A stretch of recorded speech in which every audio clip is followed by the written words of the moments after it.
Salut tout le monde, on se retrouve pour une petite vidéo rapide je vais dire parce que vous allez comprendre pourquoi. On va comparer les deux traceurs 700. Donc celui-là, le noir, c'est un 2019 celui-là, prêté par notre ami Nas. Celui-là c'est un 2019 et celui-là c'est un 2020. Donc en un an il y a énormément de différences, mais en vrai pas tant que ça. Donc déjà on va passer au truc le plus flagrant, c'est la face avant qui a complètement changé comme vous voyez, mais complètement. Je trouve la face avant du nouveau plus simplifiée, il y a moins, comparé à celle-là, il y a moins d'arêtes, moins de trucs comme ça là. Là c'est beaucoup plus simple, c'est beaucoup plus fluide on aurait dit, comparé à là.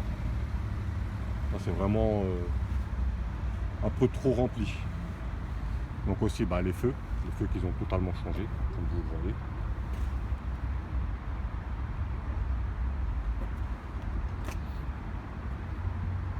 La Tracer 700 2020, quand on les met côte à côte, on a l'impression qu'elle est plus haute. Mais à mon avis, c'est dû au carénage. Ouais, je sais pas si vous voyez, on a l'impression qu'elle est plus haute. Alors qu'elles font les mêmes dimensions pratiquement. Donc Nas, viens, présente-nous, parle-nous un peu de ta moto. Donc c'est une 2019, comme on l'a dit. C'est ça. C'est une 2019, ça fait 3 semaines après que je l'ai maintenant. Je l'ai acheté en occasion sur le bon coin, j'en ai eu pour 7250. Bon, elle est un peu kilométrée, elle a 17 000, 18 000 je crois aujourd'hui. Regardez ça. Bon, les kilomètres me dérangent pas trop, comme je te disais tout à l'heure. 18 700. On a 18 700, bientôt les 20 000. Entretenu. C'est ça. Ouais, franchement, je l'ai acheté en occasion, mais c'est une occasion top. Toutes les factures, tout, elle est full équipée, j'ai rien à rajouter. Et il y a 2-3 détails esthétiques à faire, comme la bulle teintée, les feux LED et c'est tout. Et franchement, je suis très satisfait de cette belle moto. Et pourquoi tu es parti sur une 2019 et pas sur une 2020? Parce que, comme je dis, je voulais pas du neuf. Le problème du neuf, c'est que je passe bientôt en passerelle A. Donc bon, si je vais pas acheter une moto neuve pour la débrider ensuite, ça vaut pas le coup. Et réinvestir dans une autre moto. C'est de l'argent sorti d'usine directement, tu perds de l'argent quand tu l'as sorti Yamaha. Donc je me suis dit, autant prendre une occasion 2019 pour 5-6 mois à peu près et repartir sur du plus puissant pour plus tard. Là, vous avez son Insta. Ça, c'est la chaîne YouTube là. Chaîne YouTube? Ouais, c'est ça. De toute façon, son Insta, je vais l'afficher, il va s'afficher sur l'écran comme d'hab. Ouais, ça, vous connaissez, C'est mon bébé celui-là. Mon bébé. Donc les autres différences, elles sont aussi au niveau des compteurs. Alors les compteurs sont complètement, je te laisse nous mettre un petit coup de clé. Hop. Vous voyez, même s'il est lisible.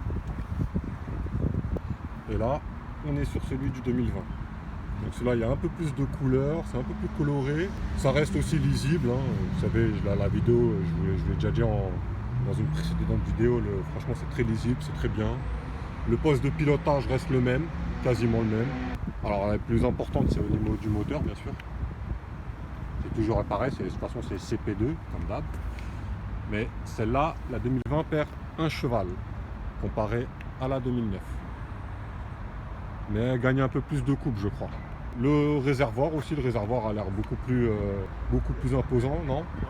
T'as essayé la 2020 de ton pote ou pas? Ouais, je l'ai essayé. Et alors, qu'est-ce que tu sens au niveau du réservoir? Franchement, j'ai pas l'impression qu'il y ait une grosse différence. Après, j'ai pas réessayé. Entre temps, j'ai eu la moto, donc j'ai pas réessayé.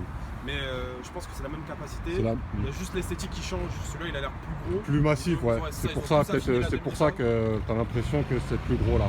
Ils ont affiné, je pense, la 2020. Donc le feu arrière, c'est le même.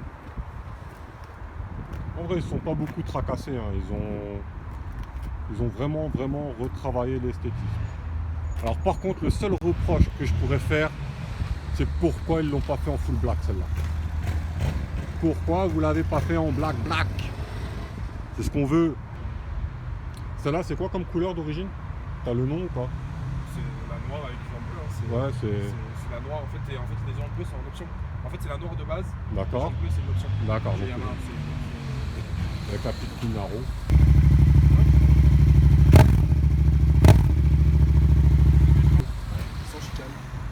Sans chicane, précise. Donc voilà, sinon vous voyez l'arrière, franchement c'est les mêmes. Carénage arrière c'est les mêmes. Il y a vraiment, voilà. C'est vraiment, ils ont fait le travail sur l'esthétisme avant, un petit peu sur le moteur pour passer les nouvelles normes. Autre changement aussi, c'est que la face avant elle est passée full LED. Par contre je trouve dommage que d'une année à l'autre, ça d'une 2019 à une 2020, on passe voilà, celle-là en full LED, celle-là elle l'est pas. Pour un an, ils auraient celle-là elle est pas en full LED, c'est une option. C'est ça, hein? Ouais, c'est ça. Il n'y a que les veilleuses qui sont. Il n'y a que les, voilà, il y a que les veilleuses qui sont LED. Après le reste. Si tu veux, je la démarre. Bon, Ouais. attention les oreilles.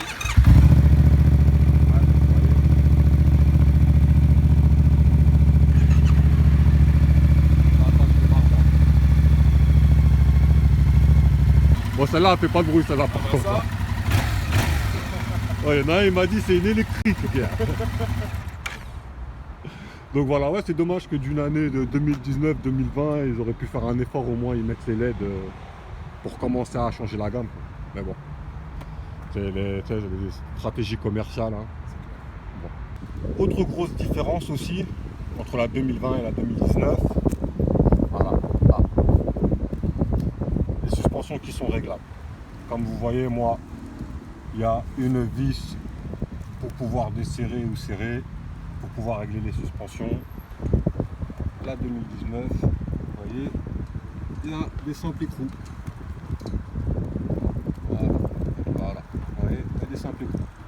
Mais comme par contre, tu peux quand même les régler à l'arrière, ouais, c'est ça. que l'arrière qui est réglable. Il n'y a que l'arrière qui est réglable. Donc ça aussi, c'est un gros changement qu'ils ont fait en un an. Bon, bah Nas, t'as quelque chose à nous rajouter? Bah rien, abonnez-vous. N'oubliez pas de liker. Ouais. Il y a du lourd qui va arriver. Il y a du lourd qui va arriver. On vous laisse sur ces dernières paroles. Allez, salut tout le monde.